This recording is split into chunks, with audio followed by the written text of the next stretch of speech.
uma epopeia bicentenária.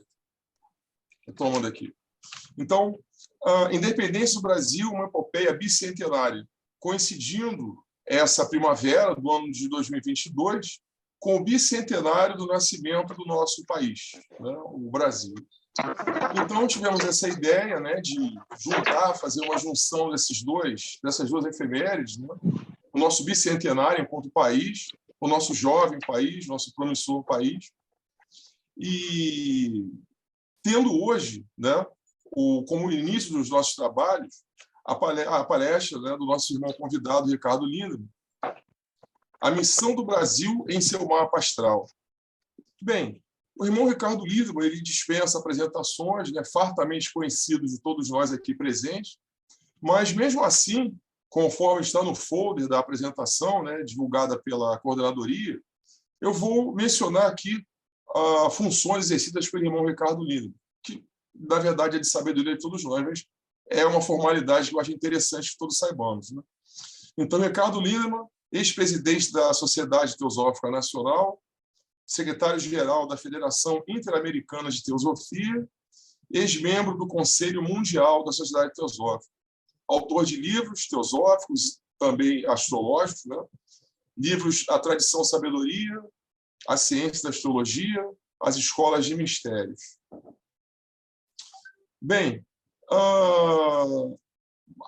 relembrando que a nossa primavera teve início ontem, dia 22, quinta-feira, né? Estamos, na verdade, no segundo dia da nossa primavera, tendo ela iniciada ontem, dia 22, que venha com bons agouros para todos nós, que a vida se faça em profusão em todos os reinos da natureza, em nossos corações também. E, antes de passar a palavra ao nosso irmão, que nos falará sobre a missão do Brasil em seu mapa astral, né? E tendo como assunto carta também, né?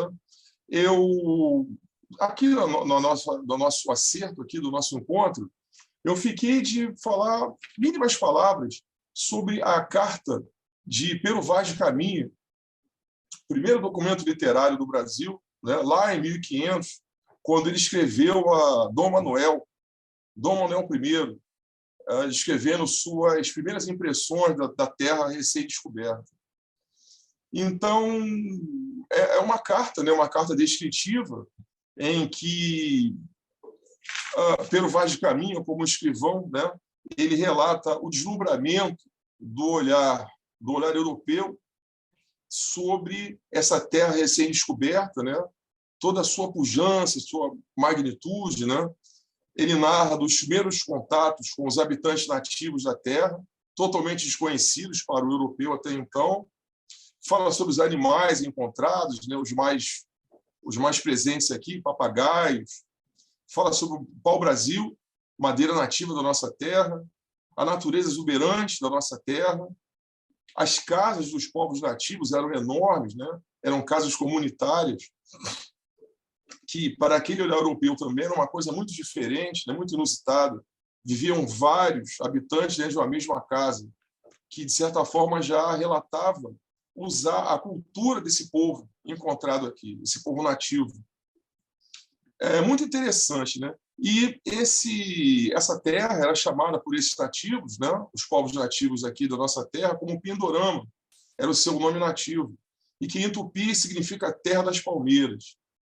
Então, eu acho interessante, achei muito interessante trazer esse tema aqui, antes de passar a palavra a uma outra carta, a carta astrológica, uma carta cósmica, vamos dizer assim, que o Ricardo Lindemann vai nos relatar, mas é essa carta de apresentação dessa nossa terra ao mundo europeu, né? O primeiro contato, as primeiras palavras, a primeira visão de um habitante não nativo dessa terra nativa nossa, né?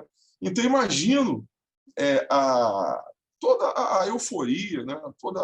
Que emoções não estavam presentes ali, né? Independente dos interesses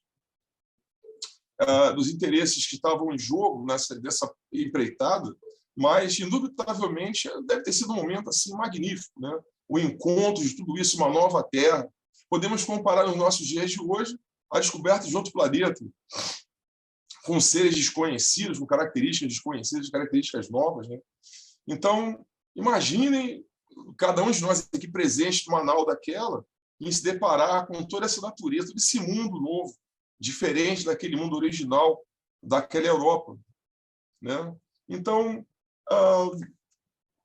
só para fazer uma pequena apresentação aqui, daqui a gente passa a palavra ao Ricardo Lima, eu achei interessante destacar aqui dessa carta, né, o seguinte trecho, né?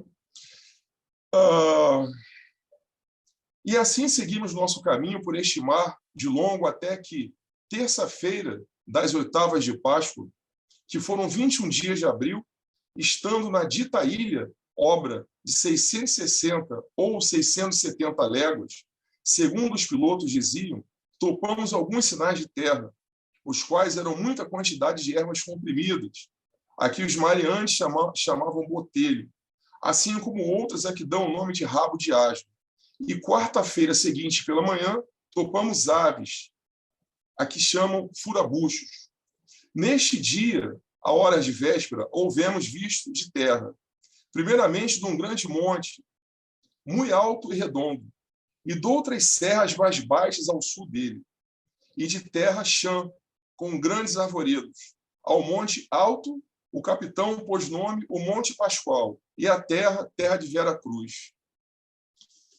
Então, irmãos, só lembrando que essa carta é uma carta de deslumbramento, né, do homem europeu perante esse novo mundo recém-descoberto, né? Ela é um documento, né, é uma carta que conservou-se inédita por muitos anos e que, em 2005, ela foi inscrita no Programa de Memória do Mundo da Organização das Nações Unidas para a Educação, Ciência e Cultura, a Unesco. Então, essa carta hoje faz parte da Unesco, ou seja, é um documento de interesse mundial, né? A descoberta de nossa Terra. Bem, irmãos, então, com essas palavras iniciais, passo aqui a palavra ao nosso irmão Ricardo Lindemann. Por favor, seja muito bem-vindo em suas palavras. Por favor, a palavra é sua. Muito agradecido ao irmão Everaldo Corrêa, já de longa data, um lutador pela causa teosófica, teve coragem até de me hospedar uma vez, se não mais de uma que eu já não lembro, que eu estou chegando naquela idade que a gente chega na cozinha e se pergunta o que veio buscar ali. Então, aos poucos, não é? E dentro do possível, a gente vai recordando também, agradecer a Ana Cristina Moura, que é a coordenadora regional. Everaldo está como coordenador local, não é? Do Rio de Janeiro. Estou certo? Coordenador, Ricardo, vice-coordenador. Vice-coordenador? Muito bem. E a Regina também, a Regina Medina fez o convite para mim. Então, queria agradecer a todos ao espaço que a Sociedade Teosófica assim me oferece no período mais florido do ano, tá? Uma tradição carioca do Encontro da Primavera, que também deixa muita saudade já de outras versões. E, nesses termos, acho também uma honra especial nós podemos falar do bicentenário da independência do Brasil. Também, evidentemente, um momento que tem sua característica única. É verdade que alguns chegaram atrasados, mas, de repente, daqui a 100 anos, podem tentar de novo, não é? Aí fica no tricentenário. Nós não estamos com pressa, evidentemente, né? Mas, dentro do contexto do bicentenário, estamos também vivendo um momento de grande mudança na história da humanidade. E acho que, para que nós possamos melhor compreender o significado do mapa astral do Brasil dentro desse contexto e sua missão, é preciso também compreender que o mundo está num momento de transição no ingresso da Era de Aquário. E tudo parece indicar que o ascendente do mapa astral do Brasil é Aquário. Embora alguns ainda, às vezes, levantem objeções, a grande maioria dos astrólogos no Brasil concorda com esse aspecto, não é? Então, o primeiro ponto, eu acho, a considerar é que uma era tem 2050, 150 anos, segundo a visão teosófica. E, portanto, o grande ano platônico teria em torno de 26 mil anos, seria 12 vezes isso. Um giro completo do Sol equinocial, mas daí do equinócio vernal, né, que é de março, 21 de março. Mas seja de qual forma for, esse giro completo no chamado movimento de precessão dos equinócios leva em torno de 25.858 anos. Talvez, de acordo com a doutrina secreta, esteja associado a ciclo de subraça. Eu não vou entrar nos detalhes aqui dos ciclos da doutrina secreta, senão só isso tomaria já toda a palestra, não é verdade? Mas, querendo contextualizar, Aquário é considerado na astrologia um signo de renovação, um signo mental de ar, um signo que traz a água e não é a própria água, ele é um signo de ar. Aí começam as dificuldades que, às vezes, o leigo não percebe, que justamente, como dizia Anne Besant, a astrologia trata, ou o mapa astral trata do karma maduro, do prarabdha karma, mas há um espaço de livre-arbítrio no kriyamana karma, que é o karma em formação. Então, nós sempre podemos fazer uma composição, aí temos o exemplo das Olimpíadas recém-ocorridas, prova de iatismo na Rodrigo de Freitas, eu já fico inveja aí de pegar um solzinho à beira do mar, né? Mas o fato é que as condições das águas para todos os, eu suponho, todos os competidores eram as mesmas, assim como também os ventos e mesmo a regulamentação obrigava a igualdade aí das embarcações. Por que que um conseguiu chegar na frente dos outros? Ou, como nós diríamos, citando a própria doutora Besant, yoga é a habilidade na ação. É o Sutra, ou Shloka 250 da Bhagavad Gita, que ela mesma traduziu, Yoga is skillful in action. Então, alguns querem traduzir skillful por alguma coisa como perícia, mas aí eu acho que é uma linguagem mais científica e menos aplicada ao aspecto humano, que a habilidade também é a dupla conotação de Sofia, em grego, que normalmente é traduzida como sabedoria, mas também significa habilidade. Portanto, nenhuma das duas se pode ensinar, só se pode aprender praticando. Eu costumo insistir que não se pode ensinar a teosofia. Nós só podemos viver a teosofia, indicar o caminho. A filosofia esotérica não é a teosofia no seu sentido primordial. O que se pode ensinar é a teosofia secundária, que eu prefiro chamar de filosofia esotérica. Talvez algumas artes ocultas, para citar também a expressão da senhora Blavatsky, não é? E aí nós poderíamos, é claro, por que não mencionar onde ela cita isso no ocultismo prático, a astrologia faz parte dessas antigas tradições. Primeiro, porque todo o universo vem de uma unidade primordial na qual que fica assim subjacente, um princípio onipresente, sem limites, eterno, imutável, o absoluto. Né? E talvez numa simplificação o Caibalion diga que todo o universo é mental, porque aí é a visão platônica de que o universo é feito a partir dessa unidade e, portanto, mentalmente ele é criado antes de assumir a forma densa.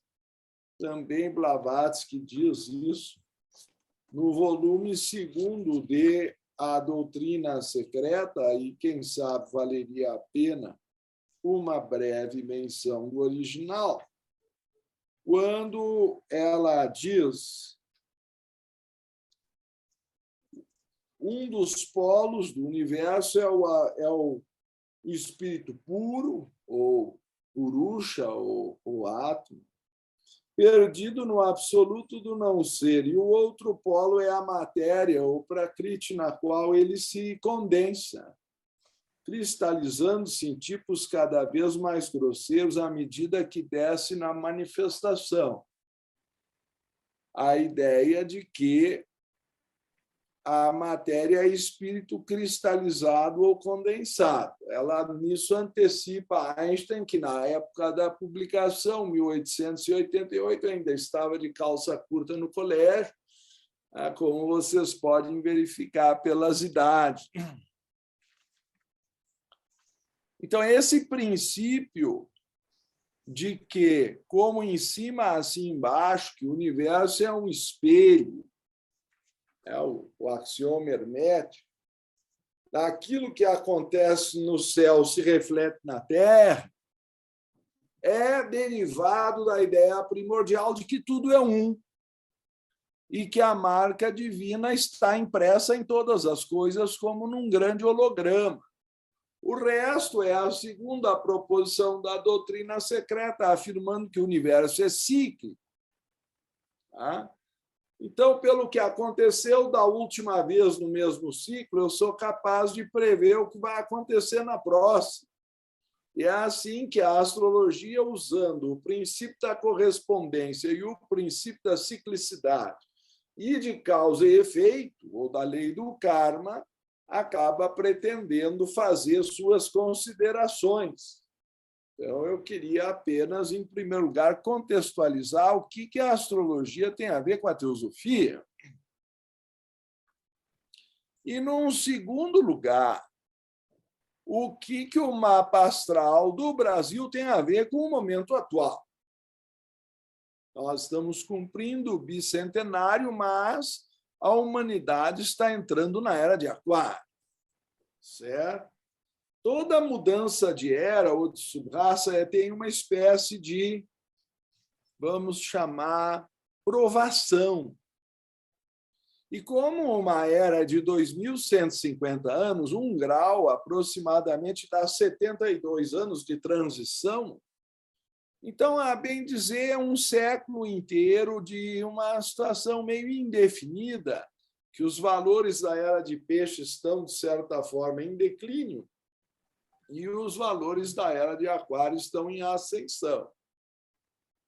Então, o lado devocional da era de peixes diminui e o lado, vamos chamar, do conhecimento e da ciência da era de aquários tende a ser predominante, o que tem vantagens e desvantagens. Tá?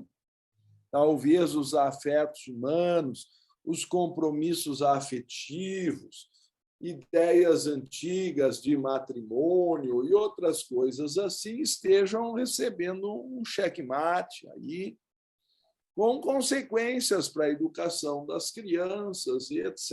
e tal. Acho que eu não devo me alongar em tudo isso, mas alguns pontos são essenciais que nós consideremos. O primeiro deles é a paz.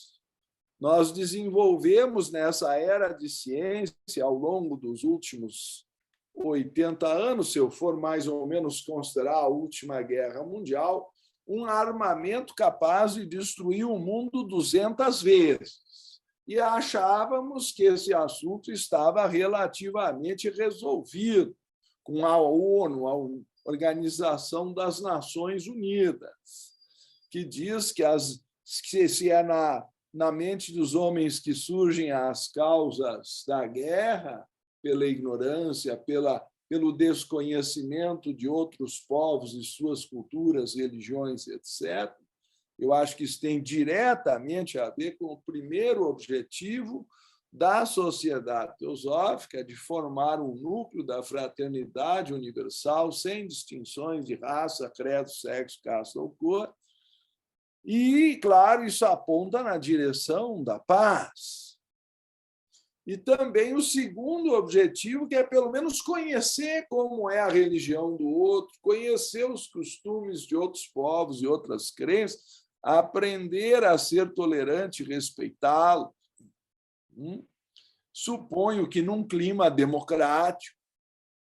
Então, é provável que vocês saibam que Annie Besant e Leadbeater, naquele seu magnífico livro de 1913, originalmente, O Homem, de Onde, Como Veio e para Onde Vai, apresentam uma profecia no seu epílogo. Parece que mais responsável por ela é o bispo Leadbeater, mas o livro é de coautoria, em que ele diz que, no final do século XX, na virada para o século XXI, ele não define bem a data, viria um grupo de pessoas, de encarnações de grandes seres políticos ou envolvidos nas conquistas e reinos do mundo antigo, talvez para resgatar o karma de guerras, trazendo a paz. Seriam Júlio César, Napoleão, Aquário Grande, Cipião Africano. Então, se vocês quiserem ler a página 333 da edição da Pensamento,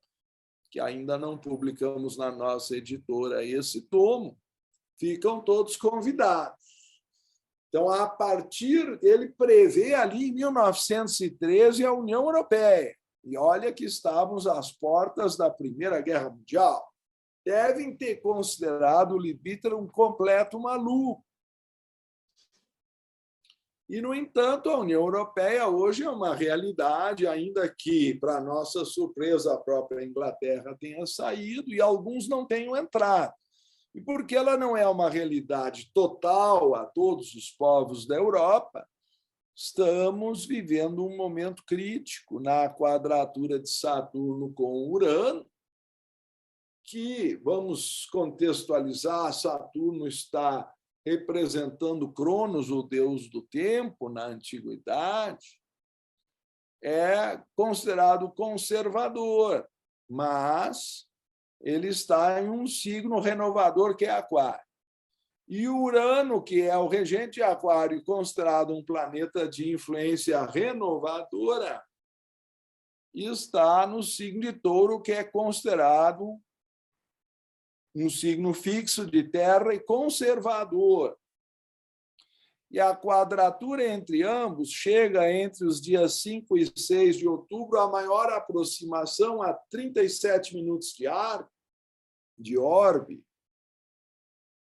E daí resulta nós estarmos num momento de grande tensão entre essas datas, até o dia 23, quando alivia um pouco em favor, 23 de outubro, aproximadamente daqui a um mês, mas aí dia 25 já vem um eclipse solar. Então, o mês de outubro é um mês tenso, é o mínimo que eu poderia dizer. Isso se fará sentir, eu creio, principalmente na Ucrânia. Mas o Brasil, que é regido por Aquário no ascendente, também vive esse momento tenso, porque se Urano é seu regente, Urano está afligido por Saturno nas condições que acabei de mencionar. Então, seria até estranho se não estivesse também sob certa tensão. E isso aparece no mapa da Revolução Solar do Brasil. Para quem não sabe, é uma espécie de mapa de aniversário do bicentenário.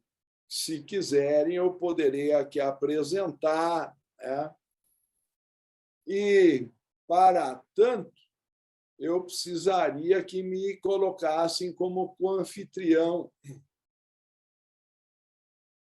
Agora, de qualquer maneira, o que eu posso antecipar a vocês é que o contexto da profecia de Leadbeater é que as armas seriam transformadas em arados. Então, nós precisaríamos compreender que se gasta hoje $1 milhão por minuto em armas no mundo,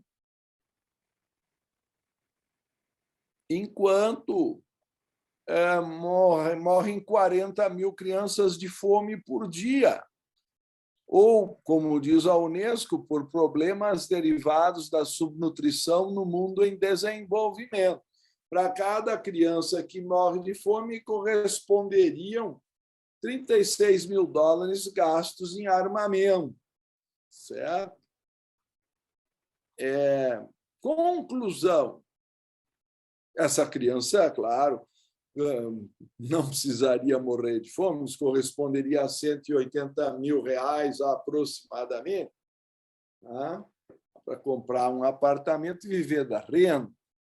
Então, nessas condições, o que eu estou querendo insinuar é o que já dizia a senhora Radha Burian, nós coletamos em nosso livro já mencionado pelo Everaldo, A Tradição Sabedoria, da doutora Radha Burian, nossa anterior presidente internacional, eu cito, embora mais antiga a citação, mas plenamente atual. Não se pode perguntar agora se a paz mundial é uma possibilidade, pois ela é uma absoluta necessidade. Sem fraternidade, cooperação e paz, a humanidade pode cessar de existir.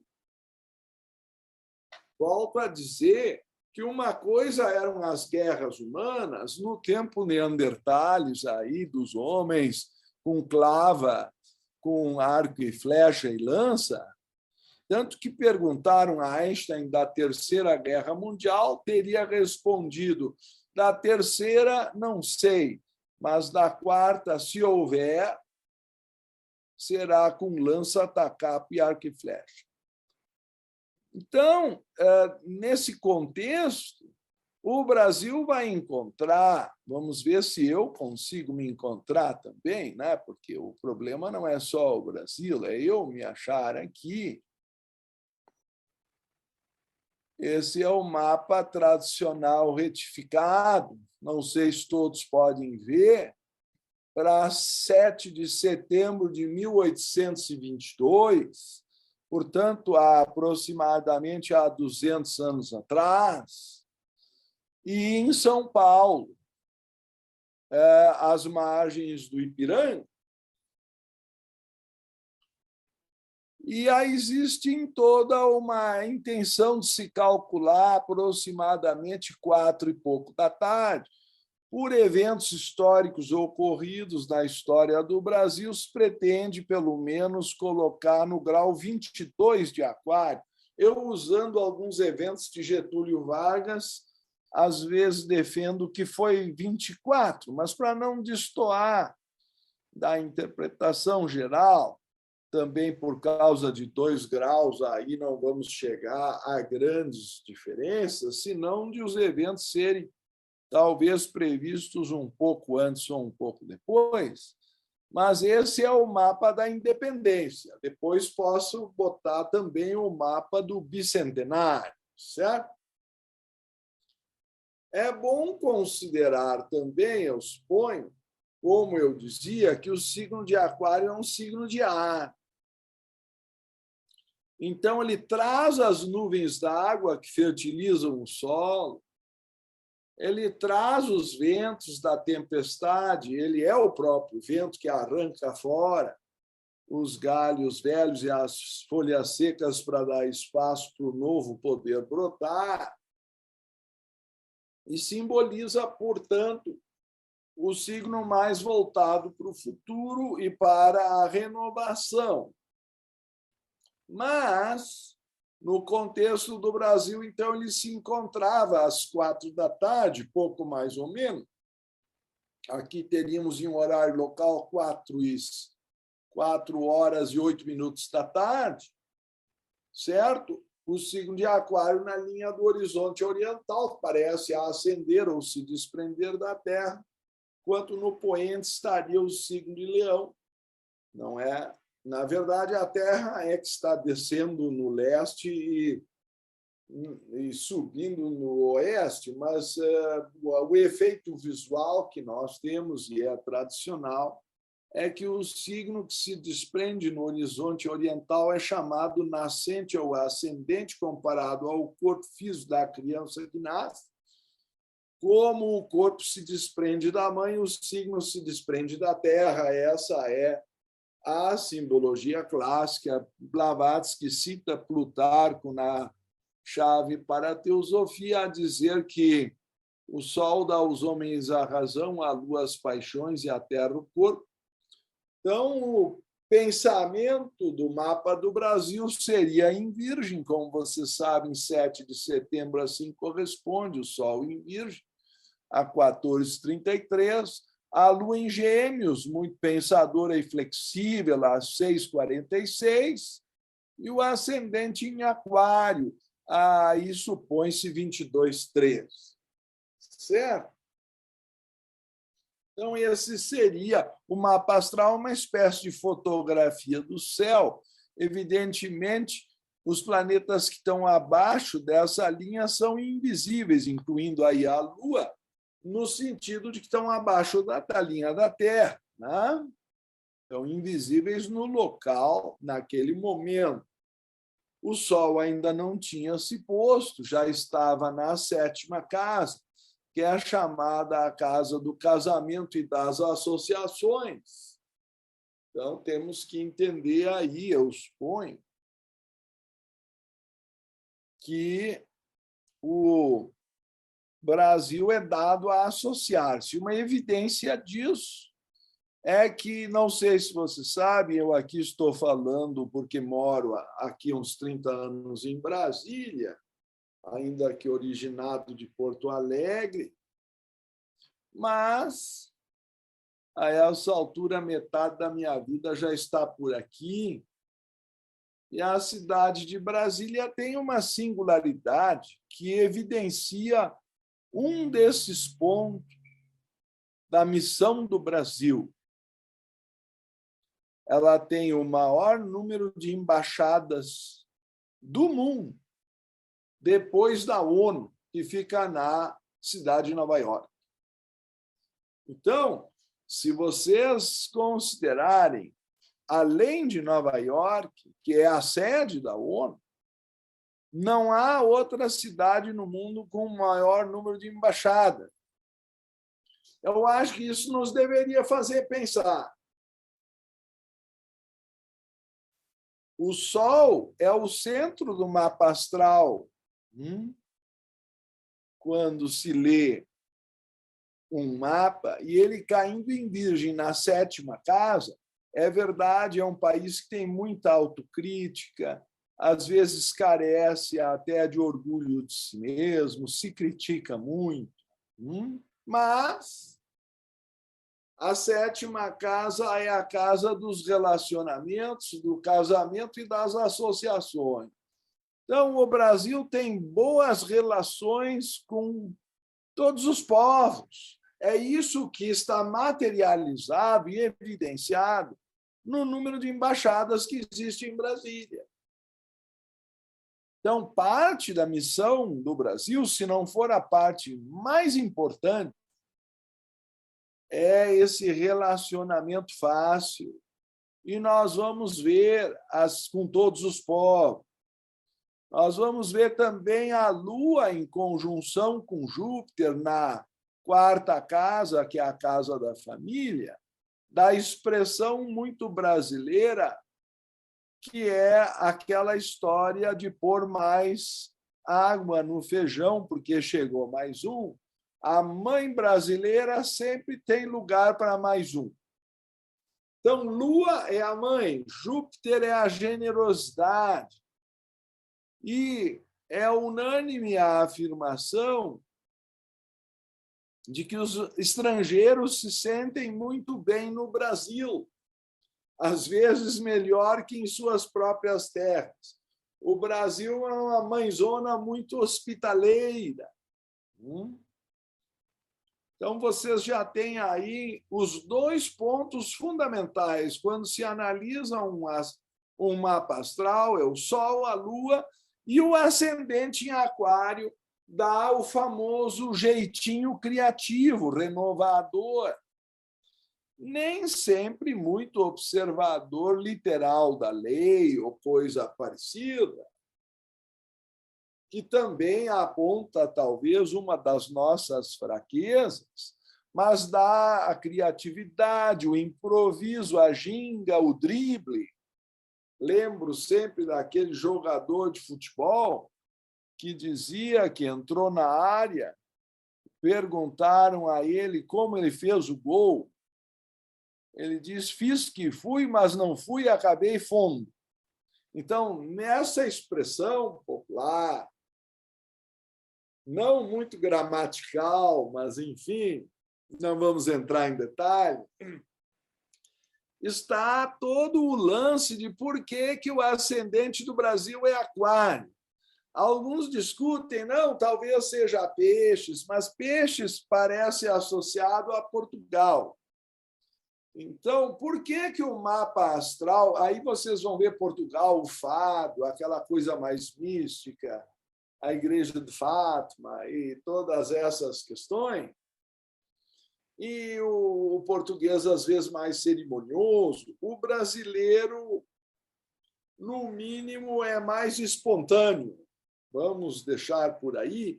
E o jeitinho pode ter problemas também políticos, como aquela história de que os fins justificam os meios. Krishnamurti nos avisa que, segundo a lei do karma, é o contrário. Os meios determinam os fins. Então, se nós não usamos meios adequados, lícitos e transparentes, há o risco de criarmos caminhos karmicamente sombrios ou atrair a criminalidade. Enfim, coisas que eu acho que vocês também sabem. Eu narraria aqui para vocês uma entrevista que dei, na verdade, eu fui o entrevistador da Mahamam pela União Planetária. Recentemente, eu suponho que vocês saibam que a União Planetária tem trabalhado assim em parceria com a Sociedade Teosófica desde sua origem. Seu grande inspirador foi o doutor Ulisses Riedel de Rezende, que foi também nosso ex-presidente nacional. E quando eu soube que Mahamamo havia chegado ao Brasil, eu resolvi fazer a entrevista. Eu contaria para você, só para contextualizar esse jeito hospitaleiro do Brasil, que Mahamamo e mais dois irmãos nasceram no Líbano. Mas seus pais eram sírios. Então, o pai dela era cristão e a mãe dela era muçulmana. É um tema essencialmente importante para o nosso primeiro objetivo, não é verdade? Só que, segundo a lei da Síria, eles não podiam casar, porque vinham de religiões diferentes. E na Síria, por algum motivo, nem sei, acho que não temos sede da Sociedade Teosófica na Síria, mas temo que não tenham compreendido bem essa ideia da fraternidade universal, a ponto de haver uma lei que proíbe casamentos interreligiosos.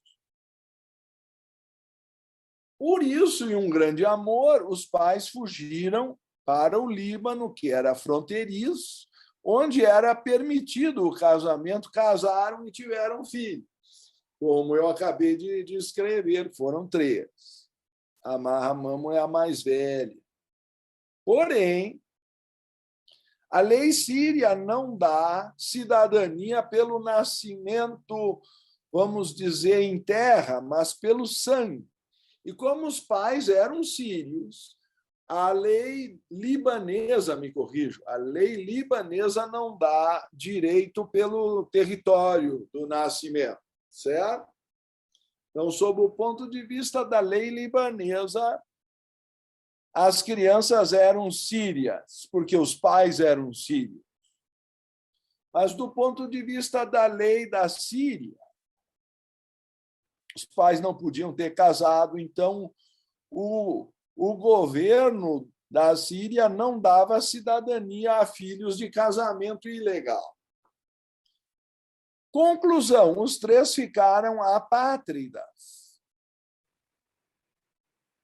Não tinham documentos, ela não podia cursar a universidade, acabou fazendo um curso por fora, depois, a muito custo, no Líbano, conseguiu fazer um curso de TI, mas ela não conseguiu fazer a medicina que ela queria, não podia jogar basquete na seleção, apesar de ter sido convidada. Eu não vou contar toda a tragédia do medo de ser presa numa blitz porque não tinha documentos, de ter que ser hospitalizada porque ela tinha alergias e ter que usar documentos falsos de uma amiga. Então, uma série de problemas que o apátrida tem. Existem 10 milhões de pessoas. Na verdade, se avaliam em 4 milhões, mas se crê pela própria falta de notificação, que é a subnotificação. Então, se avalia em 10 milhões de pessoas no mundo que não têm pátria, não têm documentos, não existem, e se morrerem, não entram nem na estatística. Mahamamo, então, quando chegou numa idade que precisava definir a carreira dela, ela sempre ganhava salários piores, porque não tinha documentos, aí era um jeitinho. Mas aí também não tinha direito à aposentadoria, não tinha direito a nada. Né? O apátrida é uma criatura sem direitos.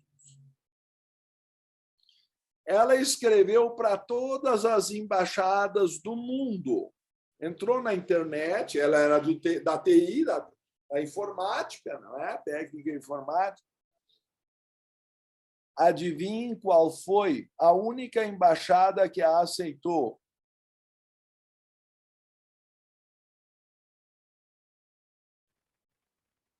A do Brasil.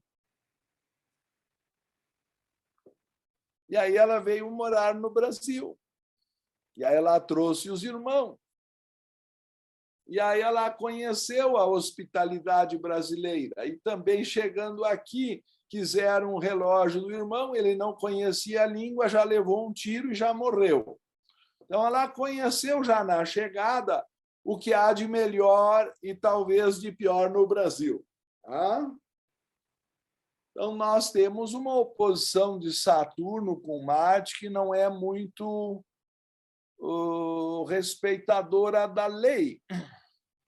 O Marte é o deus da guerra, está na casa da justiça, e o Saturno, que é restritivo, está na casa da educação, que eu arriscaria dizer ser a ferida do Brasil. E lamento informar que nem os partidos de esquerda nem de direita jamais priorizaram a educação no Brasil. Fica aqui, me perdoem, o meu protesto. Nunca foi prioridade de ninguém. Sempre fica por último. Quando é a ferida do Brasil e também do mundo, porque já dizia Patanjali, e secundado, por que não, por almas talvez até maiores, como Buda, Shankara, Krishna, a dizer que a avidya, a ignorância, é a causa do mal. E nós temos Saturno, que é a ferida de um mapa, que é a carência e a perda, na casa 3, que é a casa equivalente ao terceiro signo, que é Gêmeos, a comunicação, o ensino, a aprendizagem. Então, se há um ponto fraco no mapa do Brasil, eu estou narrando para vocês, que eu acho que eu comecei, é claro, pelo lado luminoso, mas os lugares onde estão Saturno e Plutão, adivinhem, Plutão está na casa das finanças. Então, casa 2, o signo de Touro. Então, os pontos fracos são a administração do dinheiro e a questão da educação. Considerando o terceiro maléfico na tradição antiga, que é Marte, então temos um problema na justiça, porque Marte se opõe a Saturno. E aí começam aquelas questões que a lei não é muito respeitada, e aí começam a fazer justiça pelas próprias mãos. Eu não vou entrar em todas as discussões, porque, como eu estou falando para brasileiros, meia palavra basta, não precisa nenhuma. É só ler os jornais. Tá? Então, nós temos esses 3 pontos, parecem que, desde o início, diferentemente de países vizinhos, não se desenvolveram logo universidades aqui. A política era governar pela ignorância, e quem quisesse faria, então, o seu curso universitário em Coimbra, mas aí tinha que atravessar o mundo com caravelas para chegar do outro lado do Atlântico. Conclusão, a educação era para poucos. Preciso explicar? Então, a ignorância é a causa do mal, enfim, aí nós temos um ponto grave. Acredito um ponto importante, porque se Patanjali, Buda, Krishna e Shankara, Platão também, no diálogo Protágoras, afirma a mesma coisa, eu acredito também, embora haja outras interpretações, que João 8,32 poderia atribuir o mesmo ao Cristo ao dizer: conhecereis a verdade e a verdade vos libertará, porque se é a carência da verdade que aprisiona ou escraviza a matéria ou ao jugo das circunstâncias, seja o que for, a carência da verdade eu chamo ignorância, estou certo? Claro que, em outras palavras, está, eu suponho, se dizendo a mesma coisa, que a ignorância é a causa do mal. Então, nesse ponto, se a vida é uma escola, me perdoem se eu faço aqui menção a outros livros, mas eu acho que uma palestra dá tão pouco tempo para a gente desenvolver uma ideia. Então, quem quiser aprofundar esse aspecto dos ideais da teosofia, de um governo fraternal, de uma maneira em que a educação é a prioridade, ela diz a prioridade da fraternidade no Estado leva, em primeiro lugar, a fraternidade na educação. Essa é a ideia de os ideais da teosofia de Annie Besant, com tradução de Fernando Pessoa pela nossa editora. Claro que não vamos ter tempo de entrar em detalhes, e depois ela fala na fraternidade, na criminologia, que é outra ferida nossa, a ideia de que os presídios deveriam ser educativos. A autora sugere que, se há presídios, é porque o Estado, em alguma medida, já falhou na educação, mas que, então, pelo menos, os presos deveriam receber educação. E o que acontece nos nossos presídios é a educação do crime. Aí é que entram na universidade do crime. Aí é pior. Então, eu fecho aqui o parênteses, mas acho que eu não poderia me omitir de mostrar que há oposições e quadraturas no mapa do Brasil também. Inclusive, se pode atribuir à oposição de Plutão com Mercúrio algo assim nesse contexto. Restrições na educação. Por outro lado, o Mercúrio está na 8ª casa, e, portanto, há um interesse pelo mundo após a morte. O brasileiro também é verdade, o espiritismo se desenvolveu mais no Brasil do que na própria França. E a Sociedade Teosófica, apesar de ter um número relativamente pequeno de pessoas, num país em que não se pode comparar os índices de alfabetização com os europeus, e, no entanto, o Brasil representa a 7ª potência, talvez até tenha subido para a 6ª recentemente, em números de membros da Sociedade Teosófica Internacional. Certo? Então, alguma coisa há no Brasil que torna ele naturalmente fraternal e, mesmo não tendo um nível educacional tão alto, há um interesse pelas coisas da morte e do além. E isso eu atribuo ao Mercúrio na casa da morte. Certo? Então, aos poucos, eu vou tentando delinear, não é?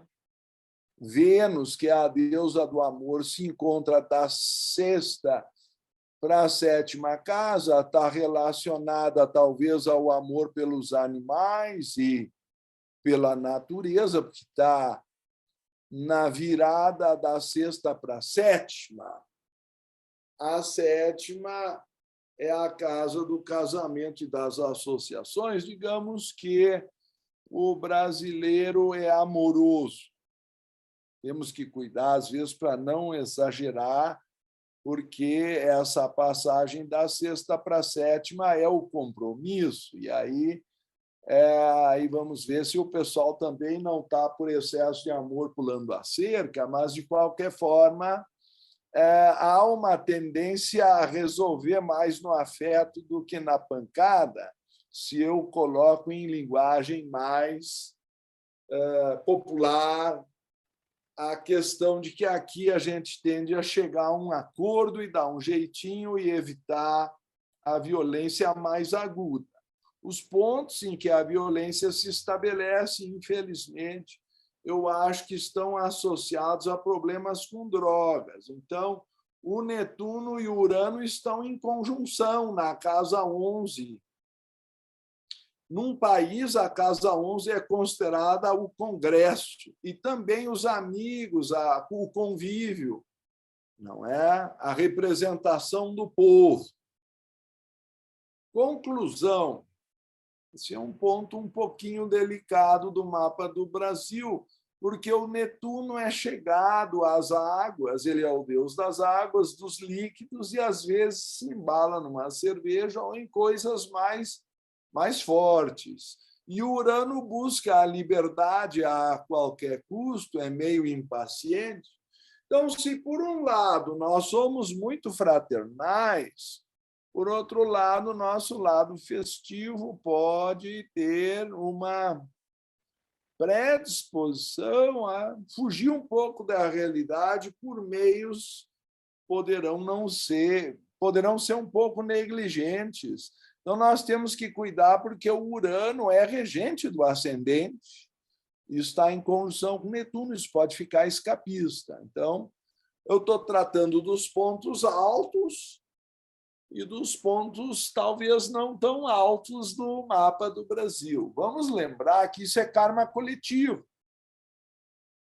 Foi a maneira como o Brasil foi criado, tá? Havia uma expectativa colonialista extrativista, o governo colonizador não investiu em educação nem em universidades, se dominava pela ignorância, se cobrava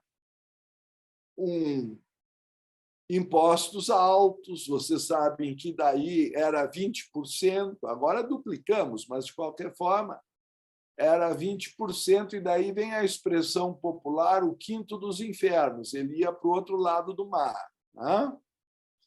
Então, era a quinta parte, era 20%. Então, eu não vou entrar em detalhes, mas isso pode ter dado uma tendência à sonegação.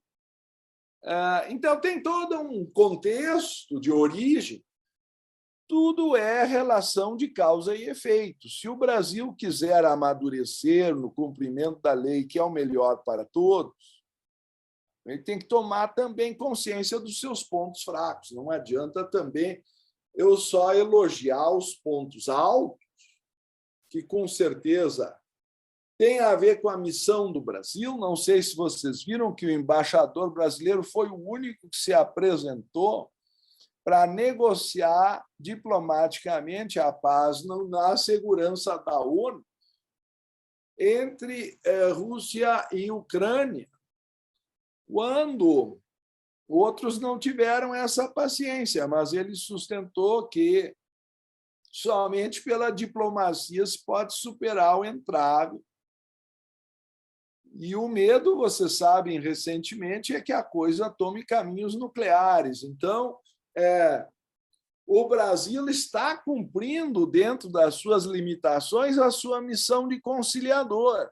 Eu arriscaria, sintetizando numa palavra, que o Brasil é o país da negociação amigável, é o país do relacionamento, é o país que deveria ser exemplo de paz e hospitalidade entre os povos.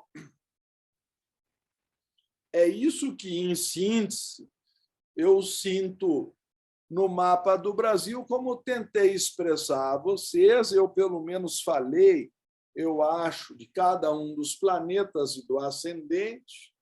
O meio-céu do Brasil é Escorpião também, uma maneira de governar muito firme, às vezes, talvez um pouco paternalista. É outra tendência que a gente poderia entrar em discussão. O Brasil está sempre em busca de um salvador e se acostumou a achar que ele tem que resolver tudo, quando caberia ao cidadão cumprir a lei e a sua parte. Mas eu não vou entrar no mérito para não me alongar muito. Vou insistir no que dizia Krishnamurti, que os meios determinam os fins. Se nós queremos que outros venham nos salvar, em vez de nós fazermos a nossa parte, é uma visão paternalista que já vem dos tempos da colônia. Então, nesse ponto, se eu for comparar com outros povos que, desde o princípio, fizeram suas próprias leis, aprenderam a obedecê-las. Como a lei aqui era imposta porque vinha da coroa, parece que havia uma tendência à sonegação, não pagar os impostos, desviar da lei, usar um jeitinho, achar que o quinto dos infernos era muito alto. Enfim, foi se ajeitando, o Brasil foi se ajeitando. Esse é o mapa da independência. O que é a independência? É o corte do cordão umbilical com Portugal, certo? Então, aqui o Brasil se tornou ele mesmo independente de interferência externa. Acho que, em relação ao caso de Dom Pedro II, houve alguma, vamos chamar assim, ingratidão. Se eu considerar que o Plutão se opõe ao Mercúrio, se eu considerar que o Sol está em quincúncio com o Nódo, existe alguma pequena dificuldade aí em reconhecer a autoridade. E no Brasil, por incrível que pareça, a República chegou reacionária pelos senhores de engenho que não gostaram da proclamação da abolição da escravatura. Então, ao contrário, pagou-se o ônus, a monarquia parlamentarista caiu, tinha um regime mais inglês. E outro dia me chegou a notícia de que nós temos uns costumes burocráticos muito pesados. O STF custa ao Brasil bem mais do que a família real inglesa. Isso foi publicado há 2 dias atrás. Estamos aí a reavaliações com a morte da Rainha Elizabeth II, e me impressionou esse dado. Como nós gastamos dinheiro com burocracia e pompas e circunstâncias dessa natureza seja no Congresso, seja... Enfim, não vou entrar em tantos méritos. Nós temos um Estado muito pesado, tá? Custa muito em carregá-lo. E o dinheiro não chega na educação. Esse é o ponto fundamental. Porque se tivesse dinheiro sobrando, eu não estaria aqui fazendo críticas de qualquer natureza. A educação, sim, seria a solução dos problemas do Brasil. E nisso, eu acho, a ideia de criar uma escola teosófica, como estamos tentando agora fazer, é também um desafio necessário para todos nós. Vamos até começar com cursos nacionais de yoga. A Ana Cristina está já a par desse esforço e o Rio de Janeiro estará participando no ano que vem de um curso de formação de professores de yoga, os nossos primeiros estágios para conseguir fundos para formar uma escolinha também para crianças. Todos que puderem cooperar são bem-vindos. Então, se me resta algum instante, eu colocaria por curiosidade, né? Se eu... eu acho que era ali mesmo, deixa eu ver. É que eu tenho que achar, né? Só um instantinho, que a minha organização não é tanta, e aqui apareceram outras. Meu Deus, o que é isso aqui? Entrou coisas do diário aqui, só um instantinho. É melhor eu achar primeiro onde é que está o mapa da... Vamos ver. Eu procuro primeiro e chamo depois, que eu acho que é o caminho mais adequado, senão a gente se perde.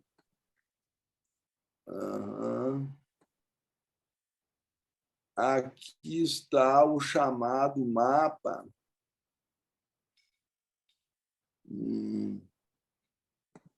de retorno solar.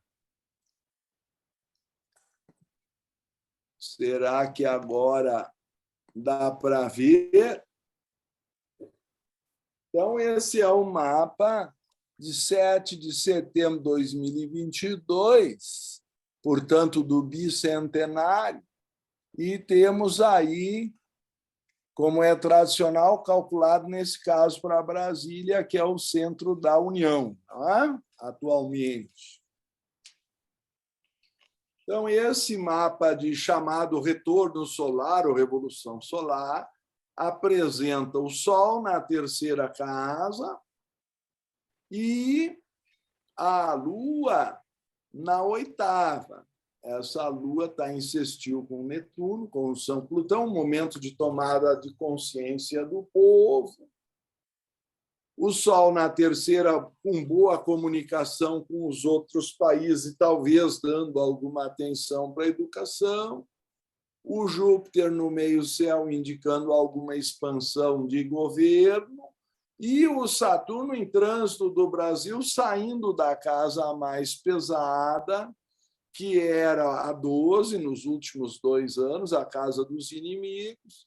Então, eu suponho que o Brasil, no ano que vem, estará melhor, tanto pelo Júpiter no meio do céu em Áries, quanto pelo Saturno na primeira casa, depois do período mais trevoso ou difícil da casa do karma e do isolamento nos últimos 2 anos. Daí eu concluo que o Brasil está num período de crescimento, de expansão, embora aquela quadratura que eu mencionei de Urano com Saturno está aqui, vocês estão vendo, e fazendo uma semi-quadratura ou colocando o Júpiter e o meio-céu no ponto médio. Então, não poderia ser diferente, há uma tensão de polarização nesse momento. Teria que aparecer no mapa, senão ele não seria verdadeiro. Mas eu gostaria, então, de fazer essas considerações finais, lembrando o que dizia Platão na República, 617 é quando ele diz, parágrafo 617, parágrafo E, da divisão tradicional, a responsabilidade é de quem escolhe, Deus está inocente nisso. Então, essa é a essência da questão do karma coletivo, ou, se preferirem, na linguagem de Blavatsky, que eu gosto também de A Voz do Silêncio, quando Blavatsky diz, no shloka de número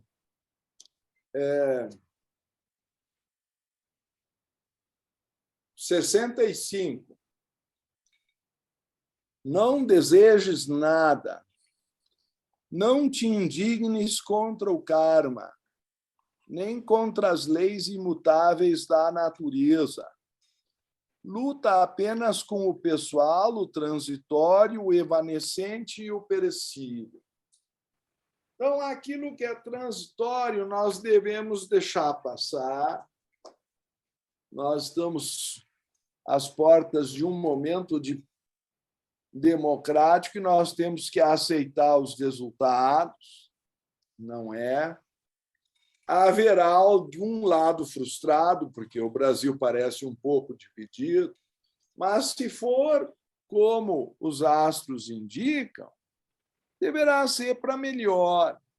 Então, eu acho que é um momento triunfante, o mapa do bicentenário do Brasil, feitas essas considerações gerais, e nós temos que considerar que estamos apenas colhendo o que semeamos, fruto talvez da nossa ignorância, e porque nós não conseguimos perceber de maneira totalmente clara. Nesse sentido, eu recomendaria da senhora Radha Bunye, não há outro caminho a seguir, o seu último capítulo, intitulado Em Direção a uma Nova Perspectiva, onde ela diz que o indivíduo assume posturas em relação a coisas, ideias e pessoas, que existem pensamentos que surgem nele, existem alianças que ele forma, existem os antagonismos que ele sofre, e cada homem constrói seu caminho na vida, na maior parte do tempo, de forma inconsciente, projetando uma imagem que não corresponde à realidade. Então, nós não temos a visão panorâmica. A senhora Radha tinha a ideia de que o indivíduo olhava pelo buraco da fechadura, via um homem cravando uma faca no outro e então resolvia arrombar a porta para salvar aquele homem, quando descobria, ao arrombar a porta, que aquele homem estava fazendo uma cirurgia no outro. Então, às vezes, há males que vêm para bem e nós não estamos compreendendo a necessidade kármica de alguns movimentos para se resgatar esses 200 anos de independência e mais 300 de colonização. Vamos lembrar que ainda tem uma sobra no meio. Então, vamos aceitar as coisas com boa vontade, como sempre foi a boa natureza do Brasil. Esses são os meus votos para que aceitemos os resultados da melhor forma possível e tentemos levar as coisas pela via mais democrática possível. Muito obrigado pela atenção de todos. Se houver perguntas que eu possa tentar responder ou acréscimos, divergência, suponho que a palavra, graças a Deus, na sociedade teosófica, seja regida pela liberdade de pensamento dentro do convívio da fraternidade universal. Muito obrigado. Bom, não sei se a Regina vai falar. Regina, vai falar? Olha, eu quero falar só uma coisa. Vocês acham que a gente deve encerrar a gravação agora e continuar conversando, ou a gente mantém a gravação durante as perguntas também? Tá aberto, vocês decidem. Na minha opinião, as perguntas são bastante interessantes quando são respondidas, né? Porque elas são esclarecedoras. E talvez a dúvida de alguém aqui seja a dúvida de alguém que está em casa que vai assistir depois e que foi esclarecida. Bom, então está aberto aí. Eu tinha solicitado que deixassem as perguntas no chat, né?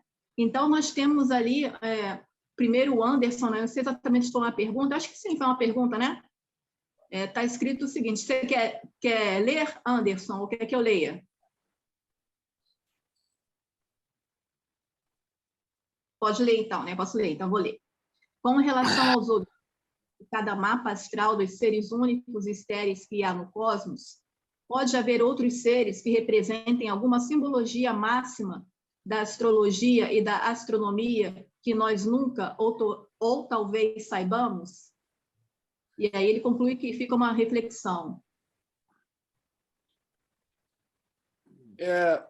Não sei se eu compreendi plenamente, mas cada ser humano está em evolução. Há uma das máximas que resume, talvez, o pensamento teosófico, apresentada por Mabel Collins, em nome, ao que parece, do seu mestre inspirador, dizia: a alma do homem é imortal e o seu futuro é o de algo cujo crescimento e esplendor não tem limites. Então, a ideia de que nós nunca saibamos não me parece em plena consonância com essa frase, que o nosso crescimento é infinito. Então, a palavra nunca não se aplica no dicionário teosófico. Pode ser, como é próprio, de que atualmente não saibamos tudo. Aliás, disso depende aquela visão que eu estava há pouco, de que enquanto eu estou olhando pelo buraco da fechadura, eu tenho que ter a tolerância de compreender. Vejam bem, eu acho que cada um pode até errar tentando acertar, mas ele tem que ter a humildade de perceber que ele não tem a visão do todo. Tá? Então, a primeira coisa para uma conciliação e para a paz é ter a humildade de perceber: eu posso divergir de meu irmão, mas eu devo conceder que talvez eu esteja errado. É possível que ele esteja também. Quem sabe os dois estão errados, eu não sei. O fato é que nós não temos a visão total. Mas dizer que nunca teremos, aí eu talvez não concorde, pelo menos pelo exposto. Estamos em crescimento e a astrologia nos ajuda a expandir os horizontes da nossa percepção, o que não quer dizer que ela seja... Vejam bem, eu vou aproveitar, quem sabe, se me permitirem, ler um parágrafo de Anne Besant, onde ela reduz a questão da prova de hiatismo, como eu dizia, para inserir a questão do livre-arbítrio. Quer dizer, o destino não está selado no mapa astral de uma forma irrevogável, irreversível ou inexorável, certo?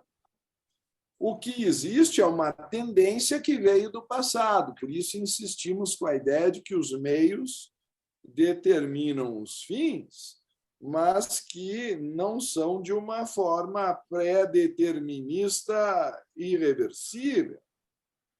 E a expressão da doutora Besant foi como na prova de hiatismo da Rodrigo de Freitas, certo?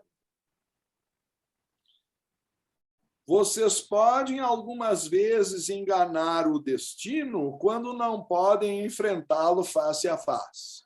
Aí eu acho que a doutora Besant tinha um jeitinho bem brasileiro de, não é, driblar o destino. Quando navegando com ventos contrários, o navegante não pode mudar o vento, mas pode mudar a direção das velas. E a direção do navio, ou do veleiro, ou do iate, depende da relação das velas com o vento, portanto, do ângulo.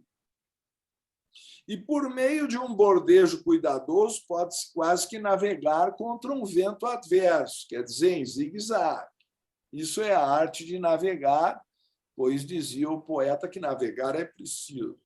E, com um pequeno trabalho a mais, chegar ao porto desejado. Isso é uma parábola a respeito do karma. Se você não pode mudar sua sorte, mude a si mesmo e encontre-a num ângulo diferente.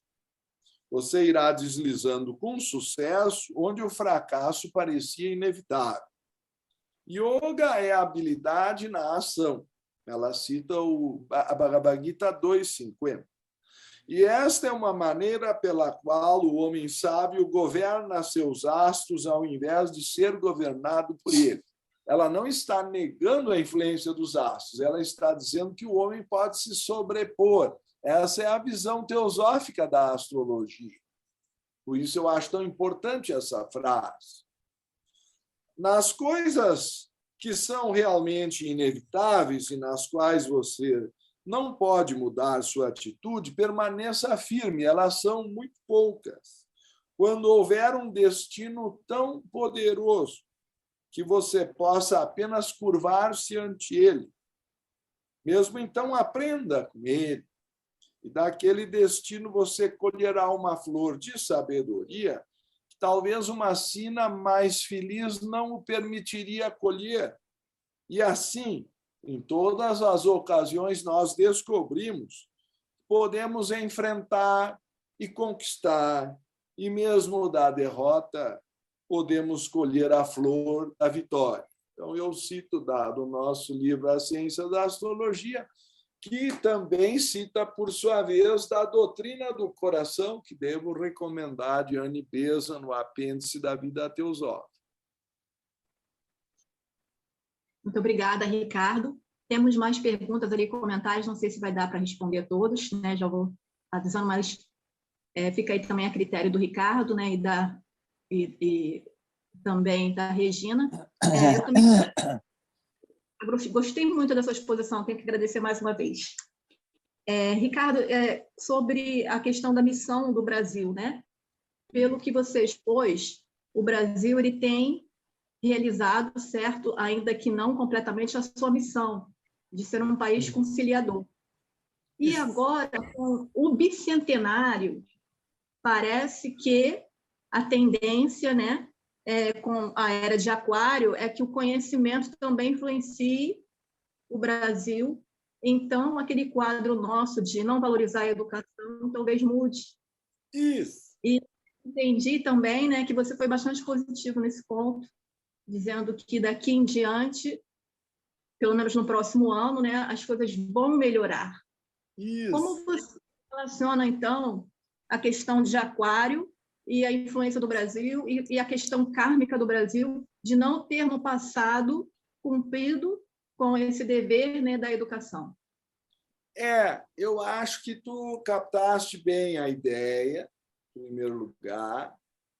Em segundo lugar, eu diria que, se os meus cálculos não estiverem errados, é no grande trígono de 2029, em maio de 2029, Júpiter, Urano e Plutão vão fazer um magnífico trígono absoluto no céu, que chega a ser melhor que o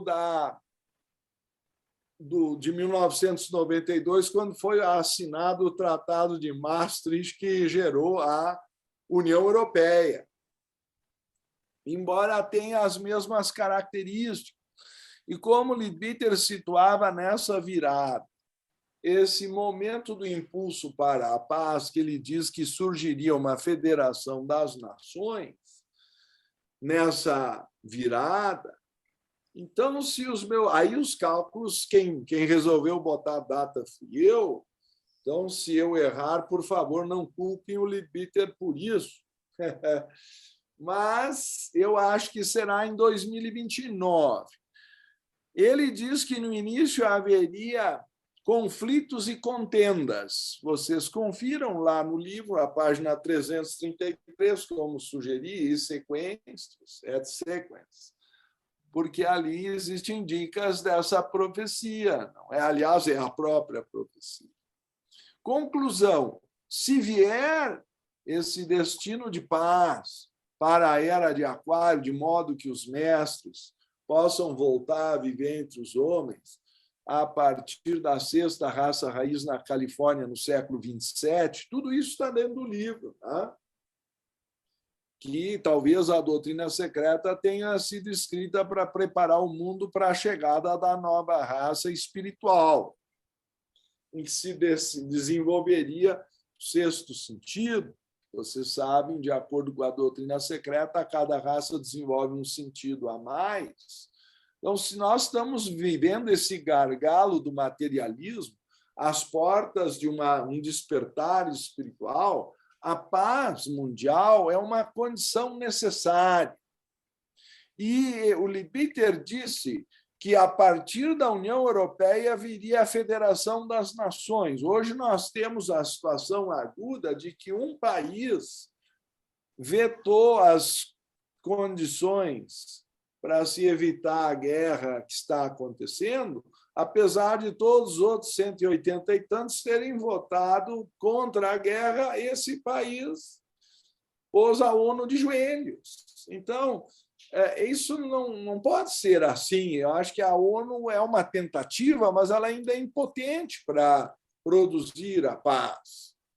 E teria que haver um acordo de cessar o uso de armas, porque para ficarem se intimidando, já que não querem usar as armas nucleares, ficam empilhando. E aí nós chegamos ao número absurdo de poder destruir o mundo 200 vezes, quando uma vez já seria terrivelmente suficiente.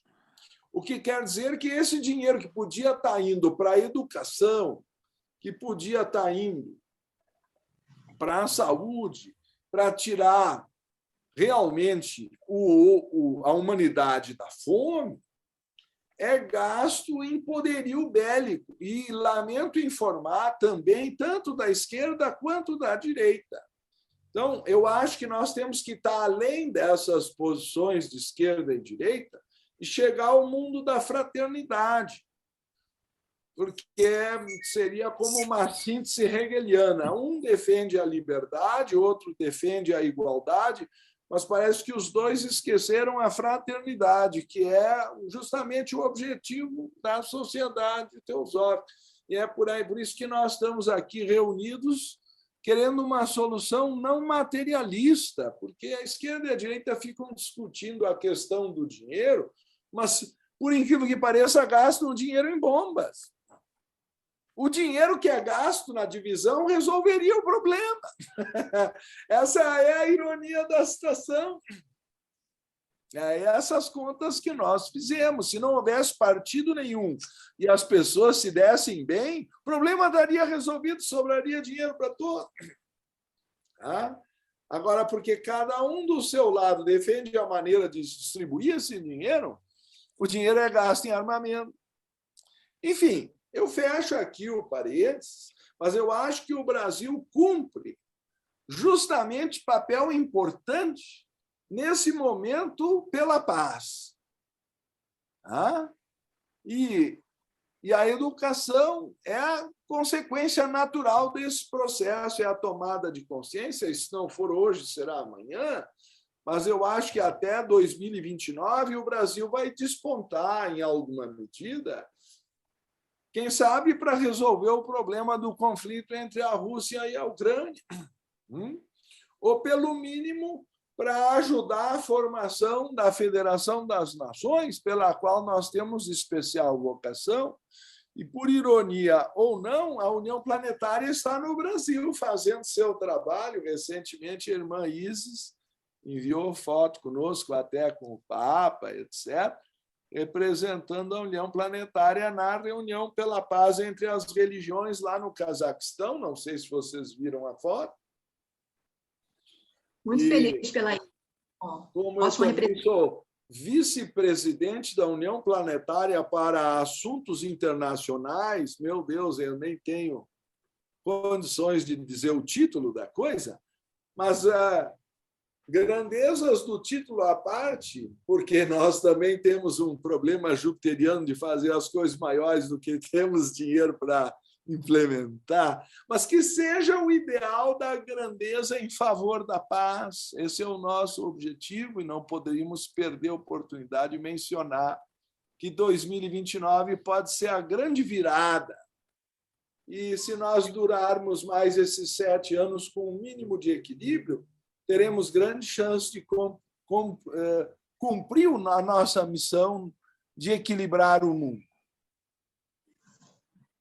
Maravilha. Muito obrigada. Obrigada pela resposta aí. Fico feliz que o Brasil aí tem bom futuro pela frente, né? Estamos aí nessa. Isso. Esperança. Regina Medina. Ana Cristina, com relação ao nosso horário, o que você acha? Ah, sim, Regina. A Regina está conduzindo o horário aí no YouTube. Tem um horário aí que finaliza, né, Regina? Já estamos mais ou menos na hora, né? Agora, Sim. eu agradeço muito ao Ricardo.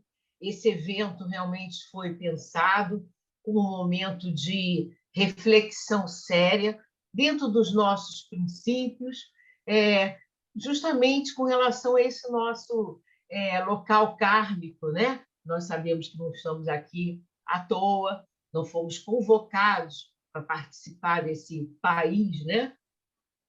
De bobeira. Então, muito boa essa reflexão, muito boa essa tua colocação e também o conhecimento, porque era o que a gente tinha maior curiosidade.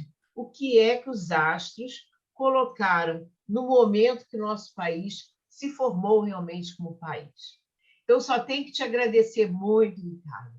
Foi muito bom. Um mapa astral. Agradeço. Eu tenho lá no Facebook mais detalhes de alguns posts sobre esse assunto, mas eu acho que a ocasião é esta, de dar o impulso inicial para o evento chamado de Primavera, da Coordenadoria do Rio de Janeiro e Espírito Santo, né? E eu queria agradecer essa oportunidade e deixar o convite que vocês recebam todas as bênçãos e convidar a todos para participar desse glorioso evento. Muito obrigado. Muito obrigada, Ricardo. Tem muitas parabenizações também nas mensagens do chat, as pessoas gostaram muito, agradecendo aí também. E tem algumas perguntas também. Depois, se vocês quiserem remeter essas perguntas lá no YouTube, né? Aí o Ricardo poderia depois responder lá, né? Por favor, me remetam aí para eu me achar, ok? Obrigada.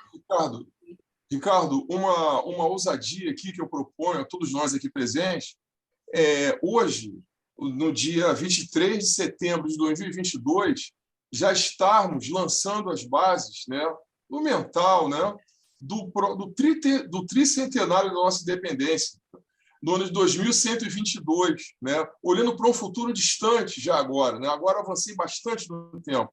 Mas por que não, né, fruto dos nossos estudos, nossa atividade no mundo, sermos semeadores do tricentenário da nossa independência, que com certeza algum irmão nosso também fará um mapa astrológico narrando os nossos próximos 100 anos daqui até lá, né? Que sejamos felizes nessa empreitada de semear nos nossos próximos 100 anos até o nosso tricentenário. Muito obrigado por tudo que você nos mostrou agora. E eu gostaria também de dizer que a nossa atividade ela continua amanhã, sábado, dia 24, com as seguintes atividades, né? Teremos, então, amanhã a irmã Regina Medina, né, falando sobre será que foi por acaso, né? Então, lança um questionamento sobre se a nossa independência tem sido por acaso. Seguido por Ana Cristina Moura, falando sobre independência, liberdade e autorrealização. Terminando a fala com Ailton Santoro, aqui presente também. Valeu a pena? Tudo vale a pena se a alma não é pequena. Encerrando nossa atividade, uma meditação pela paz com a irmã Senira Viana, concluindo nossos trabalhos, nosso encontro de primavera. Muito obrigado a todos, que tenhamos muita inspiração, né? Muito boa noite, namastê, obrigado a todos. Até amanhã. Obrigada, Regina. Obrigado a todos os presentes. Obrigada a todo mundo, gente. Obrigada a todos. Pessoal, tchau. Até amanhã às 9 horas. Um abraço. Obrigada. Até amanhã. É.